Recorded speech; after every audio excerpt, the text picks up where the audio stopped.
नमस्कार दोस्तों, दिल्ली के अंदर चल रही पेंशन धारकों के धरना प्रदर्शन से बहुत बड़ी खबर निकलकर सामने आ चुकी है। जी हां दोस्तों, पेंशन धारक 4 सूत्रीय मांगों के साथ साथ ओपीएस की मांग कर रहे हैं। इन्हीं मांगों को लेकर आज दोस्तों आप सभी के लिए बड़ी अपडेट निकलकर सामने आ रही है, जिनमें पेंशन धारकों के द्वारा कहा यह गया है कि काम नहीं आ रही है मोदी की गारंटी, पेंशन हक है हमारा और हम इसे लेकर रहेंगे। तो दोस्तों आखिरकार दिल्ली के अंदर चल रही ये प्रदर्शन से आप सभी के लिए क्या क्या बड़ी खबर निकल कर आ रही है, वो आज की इस वीडियो के अंदर हम बात करेंगे। साथ ही दोस्तों आप सभी के लिए बात करेंगे कि महंगाई भत्ता 50% के पार, डीए और डीआर जनवरी 2024 तक 50% बढ़ेगा। क्या क्या इसमें बढ़ने वाला है, क्या क्या दोस्तों आप सभी को लाभ मिलने वाले हैं। साथ ही ईपीएस 95 पेंशन पर एक बहुत ही बड़ी खबर है कि 2014 से पहले रिटायर्ड का सहारा बन सकता है हाई कोर्ट, हायर पेंशन पर ईपीएफओ का फंसा पेंच। तो दोस्तों आखिर इसको लेकर क्या बड़ी खबर है, इसके बारे में आज की इस वीडियो के अंदर संपूर्ण रूप से बात करने वाले हैं। इसलिए दोस्तों आप सभी पेंशन धारकों से निवेदन है कि आप इस चैनल को सब्सक्राइब कर लें और इस वीडियो को आप लास्ट तक जरूर देखें। दोस्तों वीडियो को आप शुरू से लगाकर अंत तक देखेंगे तो ही आपको पूरी जानकारी समझ में आएगी। तो सबसे पहले बात करते हैं दिल्ली के अंदर चल रही धरना प्रदर्शन की। तो दोस्तों यहां पर आप सभी जानते होंगे कि लगातार दिल्ली के अंदर 4 दिन से धरना प्रदर्शन चल रहा है, जिसमें पहले दिन का धरना प्रदर्शन दिल्ली के रामलीला मैदान के अंदर किया गया, जिसमें पेंशन धारकों ने धरना प्रदर्शन की आगे की रणनीति तैयार कर ली है और साथ ही साथ मोदी सरकार को पेंशन के मुद्दे पर कैसे झुकाना है ये बातें भी यहाँ पर कंफर्म कर ली जा चुकी है। अब दोस्तों लगातार पिछले 3 दिन से यहाँ पर दिल्ली के जंतर मंतर पर बड़ा धरना प्रदर्शन पेंशन धारकों के द्वारा किया जा रहा है। लगातार पेंशन धारकों की संख्या बढ़ रही है और लगातार पेंशन धारकों के बढ़ते हुए प्रदर्शन को देखते हुए मोदी सरकार भी एक्शन में आ चुकी है, जिनमें पेंशन धारकों की 4 सूत्रीय मांगों को लेकर कमांडर अशोक रावत साथ ही कर्मचारियों के अनेक संगठनों ने यहाँ पर आह्वान किया है। तो दोस्तों सबसे पहले बात करते हैं आपकी 4 सूत्रीय मांगों के बारे में और फिर बात करेंगे आपकी 4 सूत्रीय मांगों में से कौन सी मांग पर बन सकती है सहमति, और साथ ही आपको जो महंगाई भत्ते को लेकर बड़ी अपडेट है वो क्या है, और हाई कोर्ट के द्वारा आप सभी ईपीएस 95 पेंशन धारकों के लिए क्या बड़ी खुशखबरी निकलकर सामने आई है, इसकी भी हम बात इस वीडियो के अंदर करेंगे।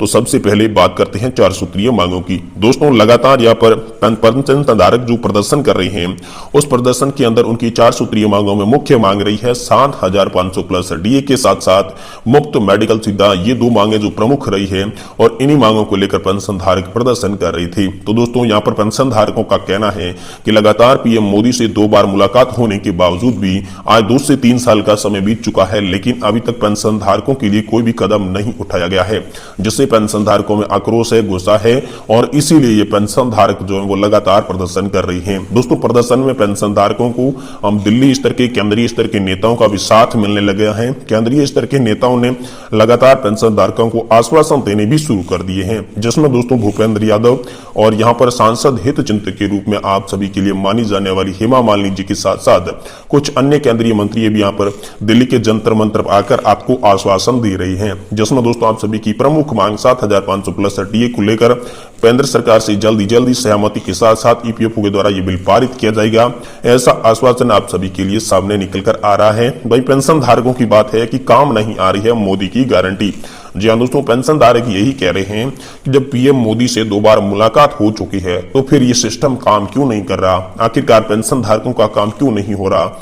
इसको लेकर पेंशन धारक लगातार गुस्साए हुए हैं और पेंशन धारकों का ये कहना है कि ये पेंशन धारकों का जो आंदोलन है ये बहुत लंबा चलने वाला है। जब तक पेंशन धारकों की मांगे मंजूर नहीं होती तब तक पेंशन धारक ही प्रदर्शन करते रहेंगे और इन्हीं मांगों को देखते हुए अब मोदी सरकार की भी टेंशन बढ़ने लगी है। दोस्तों अब आप सभी के लिए पीएम मोदी की सरकार बहुत ही जल्द बड़ा ऐलान कर सकती है, ऐसी भी दोस्तों खबरें सामने आ रही है। लेकिन प्रदर्शन का आज 5वां दिन है, आज 5वें दिन पर क्या बड़ी खबर होगी ये भी आपको हम इसी चैनल के माध्यम से आगे बताने वाले हैं। तो सबसे पहले चलिए अब हम जान लेते हैं आप सभी के लिए जो प्रमुख बड़ी अपडेट निकल कर आ रही है, जिसमें महंगाई भत्ते को लेकर है, साथ ही साथ हाईकोर्ट का एक बड़ा फैसला आया है।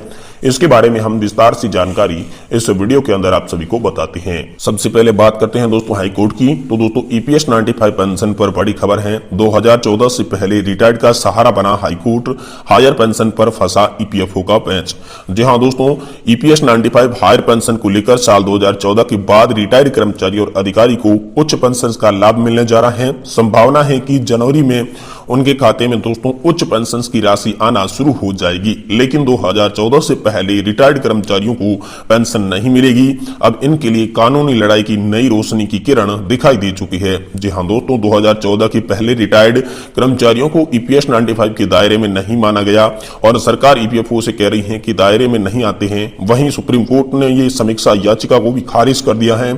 दरवाजे दोस्तों बंद हो चुके हैं। याचिका खारिज होते ही 2014 से पहले रिटायर्ड होने वाले जो कर्मचारी थे वो लाचार हो गए थे। तो इसी बीच एक अच्छी खबर मद्रास हाईकोर्ट से आप सभी के लिए निकल कर सामने आई है। जी हां दोस्तों, आशा की किरण नजर आ रही है। नए सिरे से पूरी कानूनी लड़ाई शुरू हो चुकी है। इससे ये संभावना दोस्तों जताई जा रही है कि 2014 से पहले रिटायर्ड कर्मचारियों को उनका हक अब मिल सकेगा। दोस्तों, सुप्रीम कोर्ट ने 4 नवंबर 2022 की जजमेंट की गलत व्याख्या की गई थी। सरकार और ईपीएफओ की गलत व्याख्या की हम लोग शुरू से ये बात बोल रहे थे, ऐसा पेंशन धारकों का कहना है। इसी समझ को मद्रास हाईकोर्ट ने एक आदेश से माना कि 2014 से पहले वाले पेंशन धारकों की बात भी यहां पर कही गई। दोस्तों, आदेश में स्पष्ट रूप से कहा गया कि सुप्रीम कोर्ट में कहीं भी 2014 से पहले वाले पेंशन धारकों के लिए रोका नहीं गया है। इसी बात से अब सबको ईपीएस 95 पेंशन को लेकर नई किरण दिखाई दी है। तो दोस्तों, मद्रास हाईकोर्ट का आखिरकार असर कहां तक रहेगा? तो दोस्तों, आशा की किरण तो जगी है, क्योंकि ईपीएफओ के पास 2 विकल्प है। मद्रास हाईकोर्ट के खिलाफ सुप्रीम कोर्ट में चैलेंज करें। ईपीएफओ जैसे ही सुप्रीम कोर्ट जाएगा वैसे ये पूरा केस फिर से खुल जाएगा और निराशा को तोड़ने के लिए इसका फिर गेट खुल जाएगा। अगर ईपीएफओ 90 दिन के अंदर अपील नहीं करता है तो यह आदेश सबके लिए मान्य हो जाएगा। मद्रास हाईकोर्ट ने एक फैसले में 2014 से पहले रिटायर्ड होने वाले चेहरे पर मुस्कान ला दी है। दोस्तों, ईपीएफओ के वकील बार बार कहा कि सुप्रीम कोर्ट में याचिकाकर्ता हार चुके हैं। मद्रास हाईकोर्ट ने कहा कि सुप्रीम कोर्ट के जजमेंट में कहीं भी पेंशन नहीं देने की मेंशन नहीं किया गया है। और इसका दूसरा विकल्प यह है कि देश में सभी हाई कोर्ट की अपील करने की सिलसिला शुरू हो चुका है। याचिकाकर्ता कह रहे हैं कि सुप्रीम कोर्ट के आदेश की गलत व्याख्या हुई है, हमें भी इसके दायरे में लाया जाए। तो दोस्तों, यही लगातार मांग है। तो दोस्तों, 2014 के बाद जो भी कर्मचारी पेंशन धारक रिटायर्ड हुए थे उनके लिए अब खुश खबर यह है कि मद्रास हाईकोर्ट ने आप सभी के लिए फैसला दिया है। अगर 90 डेज के अंदर अंदर ईपीएफओ यहां पर जो है वो सुप्रीम कोर्ट के अंदर नहीं जाता है तो फिर यह आदेश लागू हो जाएगा और आप सभी 2014 से पहले रिटायर्ड पेंशन धारकों को भी 2014 के बाद जो रिटायर हुए हैं उनकी तरह ही समान लाभ प्रदान किया जाएगा। ऐसी बड़ी खबर निकलकर आप सभी के लिए सामने आ चुकी है। वहीं दूसरी और अगली बड़ी खबर की बात करें तो दोस्तों, आप सभी के लिए एक बहुत ही बड़ी खबर है, जो कि महंगाई भत्ता 50 की पार। जी हां दोस्तों, डीए और डीआर में जनवरी 2024 तक बढ़ोतरी। तो आखिर क्या बड़ी खबर है? तो दोस्तों, इससे बड़ी खबर यह है कि केंद्र सरकार एक तैयारी कर चुकी है महंगाई भत्ते का तोहफा देने के लिए। जी हां दोस्तों, अगर आपका 50% डीए होगा तो दोस्तों आपको फिर क्या लाभ मिलेगा, चलिए इसके बारे में जानते हैं। दोस्तों, हाल फिलहाल में कर्मचारियों को यहां पर जो है 42% डीए मिल रहा था, जिसके बाद केंद्र सरकार ने ऐलान किया कि 4% आप सभी के डीए में बढ़ोतरी की जाएगी। तो ये बढ़ोतरी आप सभी के लिए 46% की हो जाती है। 40% की बढ़ोतरी के बाद आने वाली साल में दोस्तों आप सभी के लिए जनवरी में डीए की बढ़ोतरी होने वाली है। यहाँ पर अनुमान और प्रयास ये लगाए जा रहे हैं क्योंकि एआईसीपीआई के आंकड़ों में यहाँ पर वृद्धि नजर आ रही है, जिससे दोस्तों ये कहा यह जा रहा है कि 3 से 4% की आप सभी के महंगाई भत्ते में बढ़ोतरी की जाएगी। अगर दोस्तों ऐसा होता है तो आप सभी का महंगाई भत्ता यहाँ पर 50% हो जाएगा। और आप सभी लोग जानते हैं कि यहाँ पर ऐलान किया गया था कि जैसे ही महंगाई भत्ता 50% हो जाता है वह सैलरी और पेंशन के अंदर मर्ज कर दिया जाता है और एक बार फिर से यहाँ पर जो है 0 से शुरू होता है डीए। तो दोस्तों इसी में आपको बता दें, मान लीजिए अगर किसी भी पेंशन धारक की पेंशन यहाँ पर 10,000 रुपए प्रति माह थी तो उनको दोस्तों 50% महंगाई भत्ता होने पर 5,000 का महंगाई भत्ता मिलेगा, जो कि महंगाई भत्ता उनकी पेंशन के साथ जोड़ा जाएगा। यानी कि प्रति माह उन्हें पेंशन के रूप में 15,000 रुपए की राशि मिलेगी और बाद में जो आपका डीए है वो 0 से शुरू कर दिया जाएगा और साल में 2 बार आपका बढ़ता है तो धीरे धीरे डीए भी आपका बढ़ने लगेगा। ये पेंशन धारकों के लिए बड़ी खबर है क्योंकि 50% होने के बाद पेंशन का आधा लाभ आपको डीए के रूप में मिलने लगेगा। तो ये बहुत ही बड़ी खबर है, लेकिन हाल फिलहाल में ये लागू नहीं हुआ।